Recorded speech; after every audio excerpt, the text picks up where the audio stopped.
आणि आता पाहणार आहोत मुंबई त्याचबरोबर पुणे शहरातील टॉप 9 बातम्या। बीडीडी चाळ पुनर्विकास प्रकल्पातील जुन्या चाळींमधील भाडेकरूंना 11 महिन्यांचं भाडा एकत्रित देणार, तर वरळी बीडीडीची लॉटरी आठवड्याभरात निघणार।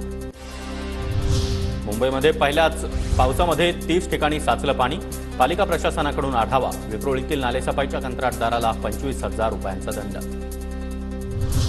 गणेशोत्सवाच्या पार्श्वभूमीवर बृहन्मुंबई सार्वजनिक गणेशोत्सव समितीकडून तयारी सुरू। सर्व सार्वजनिक गणेशोत्सव मंडळांची 22 जूनला बैठक होणार।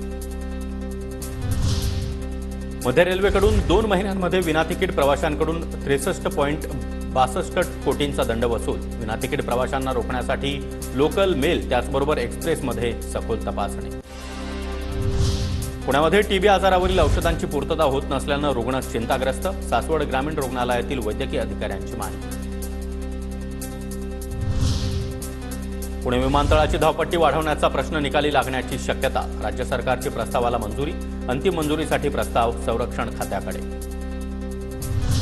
सलग सुट्ट्यांमुळे लोणावळा शहर परिसरामध्ये पर्यटकांची मोठी गर्दी। लोणावळा, खंडाळा, पवना नगर परिसरामध्ये पर्यटकांच्या वाहनांमुळे मोठी वाहतूक कोंडी। पिंपरी चिंचवड शहरामध्ये कॉलरा रुग्णांची संख्या आता 7 वर। एकाच दिवशी आढळले 4 रुग्ण। रुग्णांवर सध्या वायसीएम आणि भोसरी रुग्णालयामध्ये उपचार सुरू। पालखी सोहळ्यामध्ये वारकऱ्यांच्या आरोग्य सेवेसाठी 3906 आरोग्य कर्मचारी तैनात असणार। पालखीसोबत फिरता आरोग्य पथक, त्याचबरोबर पालखीच्या मुक्कामाच्या ठिकाणी देखील फिरत्या दवाखान्यांची सोय। आणि आता पाहणार आहोत राज्याच्या विविध जिल्ह्यांमधील टॉप 9 बातम्या।